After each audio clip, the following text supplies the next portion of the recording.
আমি নিজের কিছু বদভ্যাস ছাড়তে চাই যা অনেক লম্বা সময় গড়ে উঠেছে, যেমন অতিরিক্ত ফিকশনাল বই পড়া, মুভি দেখা ইত্যাদি। মাঝে মাঝে মনে হয় আমার মানসিকতা বিকৃত হয়ে গেছে, আগে যে স্মরণশক্তি ছিল তা নেই, মনোযোগ থাকে না, বিনা কারণে রাগ ওঠে। প্রোক্রাস্টিনেশন, সময়ের কাজ সময়ে না করা ও ডিপ্রেশনে ভুগছি। কিভাবে এসব থেকে পরিত্রাণ পেতে পারি? আধুনিক পৃথিবীর বেশিরভাগ মানুষ এই রোগে আক্রান্ত। যে ভাই প্রশ্ন করেছেন তিনি হয়তো নিজের কথা বলেছেন, বাকি হাকিকত হলো, বাস্তবতা হলো আধুনিক পৃথিবীর উল্লেখযোগ্য সংখ্যক, বরং বলা যায় নির্দ্বিধায় বেশিরভাগ মানুষ এই বিপদে আজ আক্রান্ত। অর্থাৎ কোনো কাজে মনোযোগ বসে না, এবং কারোর হয়তো মোবাইল টেপার নেশা, কারোর হয়তো ফিকশনের বই পড়ার নেশা, কারোর হয়তো খেলাধুলার নেশা, কারোর হয়তো গেমসের নেশা।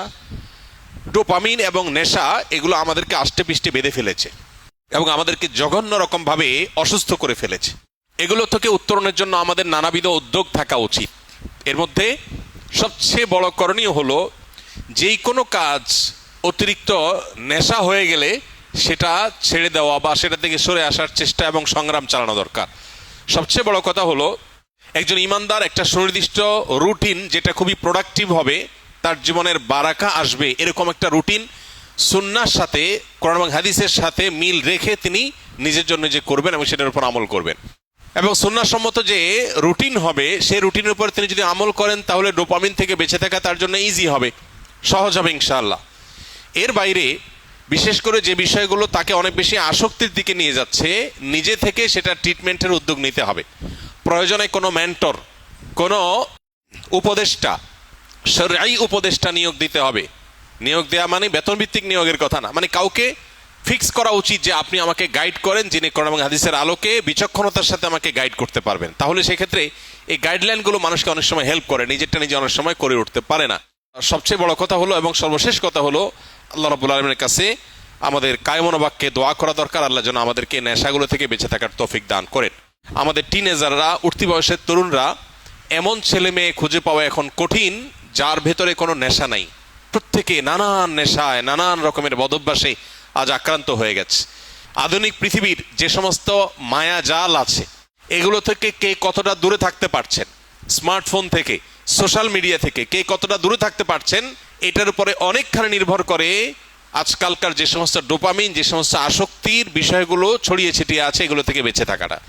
এই জন্য মোবাইল ব্যবহার করলেও সেটা লিমিটেড টাইমে ব্যবহার করা উচিত। সোশ্যাল মিডিয়ার ব্যবহার করতে হলেও নির্দিষ্ট সময়। আজকাল অনেক অ্যাপ আছে যে নির্দিষ্ট সময়ের পর এটা লক হয়ে যাবে, সেগুলো ডাউনলোড করে আপনি লক করে ফেলেন, নিজের ব্যাপারে নিজের বিভিন্ন রকম বাইন্ডিংস আনেন। এটা ছাড়া আমরা কেউ আসলে রক্ষা পাবো না। আখেরাত তো শেষই, দুনিয়াও বরবাদ হয়ে যাচ্ছে। ঘরে ঘরে ডিপ্রেশন। বিশ্ব স্বাস্থ্য সংস্থার জরিপ বলছে 2030-এর পর গোটা পৃথিবীতে সবচেয়ে বেশি পরিমাণে যে রোগ ছড়িয়ে পড়বে, বেশি পরিমাণে যে রোগের রোগী গোটা পৃথিবীতে পাওয়া যাবে, সে রোগটার নাম হলো ডিপ্রেশন। আমরা একদিকে দেখতে পাচ্ছি সুখের উপকরণ, নানাবিধ উপকরণ সুখের, এগুলো দিন দিন বাড়ছে। আবার অপর দিকে দেখতে পাচ্ছি পৃথিবীতে দুঃখী মানুষের সংখ্যা, ডিপ্রেসড মানুষের সংখ্যা, পেরেশান মানুষের সংখ্যা, পরিমাণ দিন দিন বাড়ছে। একদিকে আমরা দেখতে পাচ্ছি একটা চিত্র, সিনারিও, যে সুখের বিভিন্ন আইটেমগুলো বাড়ছে, কতভাবে মানুষকে সুখ দেওয়া যায়, দুনিয়াটাকে জান্নাত বানানোর বা একটা দামি জান্নাত বানানোর একটা চেষ্টা, কসরত আমরা একদিকে দেখতে পাই, যে কোনো ত্রুটি, কোনো কষ্ট যেন না হয় মানুষের, সব স্মুথ। এটা একটা সিনারিও। আর আরেকটা সিনারিও হলো প্রত্যেকটা ঘরে ঘরে, বড়রা তো আর বড়রা, মানব ইতিহাসে কখনো বাচ্চারা যেখানে ডিপ্রেসড এরকম ছিল না, এখন ঘরে ঘরে যত আধুনিক, যত উন্নত, যত অগ্রসর, তত বেশি বাচ্চাদের মধ্যেও ডিপ্রেশন বেশি পাওয়া যাচ্ছে, আত্মহত্যার প্রবণতা বাড়ছে। এটা আমাদেরকে বার্তা দেয় জাগতিক এই সমস্ত উন্নতি অগ্রগতির কোনো টুলস মানুষকে সুখী করতে পারে না। আল্লাহ বিজিক্রিল্লাহি তাতমাইন্নুল কুলুব, ঈমান এবং নেকামল ছাড়া, আল্লাহর কাছে আত্মসমর্পণ করা ছাড়া পৃথিবী সুখী হতে পারে না। মানুষ বহু কিছুকে ট্রায়াল করবে, কিন্তু তাকে ব্যাক করতে হবে দিন শেষে ইসলামের দিকে। আল্লাহ তাআলা আমাদেরকে বুঝার তৌফিক দান করুন। নামাজে দাঁড়ালে মাথায় অনেক উল্টাপাল্টা বাজে চিন্তা আসে, যা অন্য সময় মনে পড়ে না। নামাজে মন স্থির করতে পারি না। অনেক সময় মনে হয় আমার ভেতরেই কোনো এক অস্তিত্ব আমাকে নামাজে মনোযোগী হতে দেয় না। আমি চাই সে অস্তিত্ব যেন না থাকে। কিভাবে সম্ভব? ভাই, নামাজের মধ্যে যখন দান এবং এরকম যখন পরিস্থিতি তৈরি হয়, তখন তো বুঝাই যায় যে শয়তান এখানে কাজ করছে। অন্য কোনো সময় মনের ভিতরে এত ওয়াসওয়াসা আসে না, অন্য কোনো কাজের প্রতি এত অনীহা আসে না, নামাজে কেন আসে? তাহলে বুঝতে হবে যে এখানে শয়তান অ্যাক্টিভ হয়ে গেছে। একজন ইমানদার এই ধরনের পরিস্থিতিতে আল্লাহর প্রতি ঈমান তার আরো বেড়ে যাবে। এক সাহাবী এসে জিজ্ঞাসা করেছিলেন, ইয়া রাসূলুল্লাহ, আল্লাহ সম্পর্কে আমার মনের মধ্যে বাজে চিন্তা আসে, আমার পেরেশান হয়। তখন নবী করিম সাল্লাল্লাহু আলাইহি সাল্লাম বলেছেন, যাকা নাফসুল ঈমান, এটাই তো ঈমান। তোমার মনের মধ্যে আল্লাহ সম্পর্কে বাজে চিন্তা আসছে, তোমার খারাপ লাগছে, তার মানে শয়তান তোমার ঈমান হরণ করার চেষ্টা করছে, তুমি লড়াই করার চেষ্টা করছো, তোমার ভিতরে ঈমান আছে যে, এটা বোঝা যাচ্ছে এখান থেকে। তো নামাজের মধ্যে বাজে চিন্তা আসাটা, কোরআন যে প্রতি পাতায় পাতায় শয়তানের অস্তিত্বের ব্যাপারে আমাদেরকে সতর্ক করেছে। আল্লাহ যে বলেছেন আমাদেরকে যে ফাত্তাখিযুহু আদুওয়া, শয়তান তোমাদের শত্রু, তাকে শত্রু হিসাবে গ্রহণ করো। আল্লাহ যে বলেছেন আদু মুবিন, সুস্পষ্ট শত্রু, যার শত্রুতা আমরা অনুভব করতে পারি, নামাজের আলী টের পাই যে সে অ্যাক্টিভ হয়ে গেছে, কাজ শুরু করে দিস। তাহলে আল্লাহর প্রতি ঈমান আরো বেড়ে যাবে এবং শত্রুতা থেকে বাঁচার জন্য আল্লাহর কাছে আশ্রয় আরো বেশি মনে মনে কামনা করবো। ইনশাআল্লাহ বিদিনিল্লাহ এর মাধ্যমে আল্লাহ তাআলা আমাদেরকে হেফাজত করবেন। এরপরও যদি ইচ্ছার বাইরে কারো মনের মধ্যে এরকম কিছু চলে আসে যেটা তার নিয়ন্ত্রণে না, সে চেষ্টা করবে সরায় আনার জন্য। এটুকু হলে ইচ্ছার বাইরে যেটুকু মন নামাজের বাইরে চলে গেছে, এর কারণে গুনাহ হবে না। আর আল্লাহ সম্পর্কে বাজে চিন্তা, এটা এখন ঘরে ঘরে জনে জনে শত শত হাজারো মানুষ আমাদের কাছে কাগজ লিখে দেন যে আল্লাহ সম্পর্কে বাজে চিন্তা আসছে। যে পরিমাণ শিরক হয়, যে পরিমাণ শয়তান অ্যাক্টিভ হওয়ার মতো কার্যক্রম আমাদের সমাজের চতুর্পাশে হতে থাকে, এর দ্বারা আমরা প্রভাবিত হই, যার ফলশ্রুতিতে আমাদের ঈমান হরণ করবার প্রতিনিয়ত চেষ্টা করে শয়তান এবং তার দোসররা। এই জন্য আল্লাহ তাআলার কাছে পানা চাইতে হবে। বিশেষ করে এই ধরনের চিন্তা যখন আসে, নবী সাল্লাল্লাহু আলাইহি ওয়াসাল্লাম শিখিয়েছেন বাম দিকে 3 বার প্রতীকী থুতু, মানে শুয়ের আগার মতো ফোঁটা মতো এরকম থুতু 3 বার বাম দিকে ফেলা, এবং সেই সাথে আউযু বিল্লাহি মিনাশ শাইতানির রাজিম, শয়তান থেকে আল্লাহর পানা চাওয়া, এবং আমানতু বিল্লাহি ওয়া রাসূলিহি, এভাবে পাঠ করা। এগুলোর মাধ্যমে ইনশাআল্লাহ শয়তানের ওয়াসওয়াসা থেকে মুক্তি লাভ করা যাবে। এটা নামাজের বাইরের কথা বলেছে। নামাজের মধ্যে আল্লাহর কাছে মনে মনে পানা চাইবেন এবং শয়তানের সাথে সংগ্রাম করে নামাজের দিকে মনোযোগ দেওয়ার চেষ্টা করবে, এটাই যথেষ্ট ইনশাআল্লাহ। আবু বকর সিদ্দিক লিখেছেন, ইউটিউব, মেটা ও সোশ্যাল মিডিয়া থেকে বিজ্ঞাপনের মাধ্যমে টাকা ইনকাম করা কি হালাল হবে? এ বিষয়ে আমরা বহুবার উত্তর দিয়েছি। যারা এখানে প্রশ্ন করেন, স্কিলের ভাইরা বিশেষ করে, মেহরবানি করে আগে দেখবেন এ বিষয়ে আগে কোনো উত্তর আছে কিনা, থাকলে সেটা দেখে নেবেন, অযথা এখানে সেটাকে যেন রিপিট করা না লাগে। সোশ্যাল মিডিয়াতে অ্যাডসেন্সের মাধ্যমে এভাবে উপার্জন করা জায়েজ নাই। বিশেষ করে আপনারা অনেকেই কন্টেন্ট ক্রিয়েশন কোর্সে আছেন, যারা হয়তো ভবিষ্যতে উপার্জনের একটা পথ হিসাবে এদিকে যেতে পারেন। এটাকে কোনো উলামা ইকরামই জায়েজ বলেন না। বিকজ প্রথমত আপনার চ্যানেলে বা পেজে আপনি যখন মনিটাইজেশন করবেন, তখন যে অ্যাডগুলো আসবে এগুলো সবগুলো আপনার নিয়ন্ত্রণে না। কিছু ক্যাটাগরি আপনি ফিক্স করতে পারবেন, বাকি সবগুলো আপনার নিয়ন্ত্রণে না।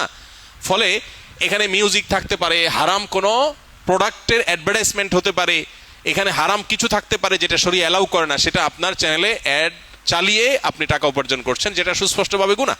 অর্থাৎ একটা হারাম জিনিসের প্রচার করে আপনি টাকা নিচ্ছেন, বা একটা হারাম অ্যাডভার্টাইজ দেখায় মানুষকে গুনাহগার বানায় আপনি টাকা নিচ্ছেন, তো এটা তো জায়েজ হবে না। এখন প্রশ্ন হলো, আজকাল এই সমস্ত সোশ্যাল মিডিয়াতে বাধ্যতামূলক আপনার অ্যাড চালানো হয়। আপনি অ্যাডসেন্স, আপনি মনিটাইজেশন অন করেন বা না করেন, তারা অ্যাড দেখাবে। এটা যদি হয় তাহলে সেক্ষেত্রে আমরা বলি, যদি এরকম হয় তাহলে সেক্ষেত্রে যে টাকাটা আসবে সে টাকাটা আবার বুস্ট ইত্যাদি করে যেভাবে আসলো সেভাবে খরচ হয়ে গেল, নিজে ভোগ করলেন না। অর্থাৎ যারা দিল তাদের কাছে চলে গেল, অ্যাডটা দেখানোটা আপনার নিয়ন্ত্রণে নাই, তারা ইচ্ছাকৃত বা জোরপূর্বক দেখাচ্ছে, তাদের ব্যাপার এটা। আমরা বিভিন্ন কবিরাজের কাছে তাবিজ কবজ নিয়ে থাকি, এগুলো ব্যবহার করা কি জায়েজ ইসলামের শরীয়তের দৃষ্টিকোণ থেকে জানাবেন প্লিজ। প্রথম কথা হলো যে নবী করিম সাল্লাল্লাহু আলাইহি সাল্লামের এক্ষেত্রে চিকিৎসার পদ্ধতি ছিল হলো ঝাড়ফুঁক, তিনি ঝাড়ফুঁক দিতেন। অতএব ঝাড়ফুঁক দেওয়ার এই আমলটা আমাদের করা দরকার এবং এই অভ্যাসটা বাড়ানো দরকার। সাহাবীদের মধ্যে কেউ কেউ সূরা ফাতিহা লিখে ঝুলিয়ে রেখেছেন, এটি সাব্যস্ত হয়। এই জন্য অনেক উলামা ইকরাম বলেন, শেফার নিয়তে বিশেষ করে বাচ্চারা যারা পড়তে পারে না, এদেরকে যদি কোরআনের কোনো আয়াত, হাদিসে বর্ণিত কোনো দোয়া লিখে ঝুলিয়ে দেওয়া হয় সেটা জায়েজ আছে। বাকি হাদিসে যে মান আল্লাকা তামিমাতান ফাকাদ আশরাকা রয়েছে, যে ব্যক্তি তামিমা ঝুলালো, মাদুলি ঝুলালো, সে শিরক করলো।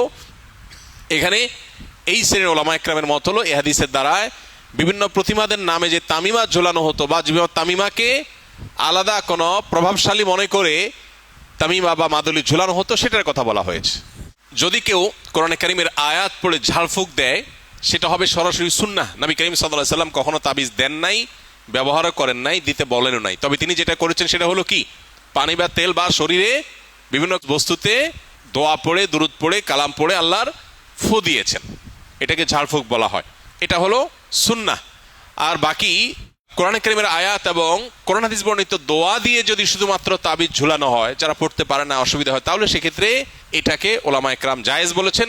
অনেক উলামা ইকরাম জেনারেলি সব ধরনের তামিমাকেই নাজায়েজ বা নিষেধ বলেন। তবে নিরাপদ হলো সুন্নাতে থাকা, অর্থাৎ ঝাড়ফুঁকের মধ্যেই থাকা। বাকি তাবিজ কবজে আজকাল দেখা যায় বিভিন্ন নাম্বার লেখা, নাম লেখা, শয়তান টয়তান ইত্যাদি লেখা, এগুলো নাজায়েজের ব্যাপারে কারোর কোনো দ্বিমত বা ভিন্নমত থাকার কোনো কারণ নাই। অনেকে অনেক বিভিন্ন রকমের ওই যে কাঠের গুড়ি, চামড়া ইত্যাদি কেটে ঝুলায় রাখে, এটা লাগালে উপকৃত হবে এরকম একটা বিশ্বাস থাকে। এটা বৈজ্ঞানিকভাবে বা অভিজ্ঞতা দ্বারাও প্রমাণিত না, আবার কোরআন হাদিসের আলোকেও প্রমাণিত না। বিধায় এই বিষয়গুলো সন্দেহাতীতভাবে কুসংস্কার।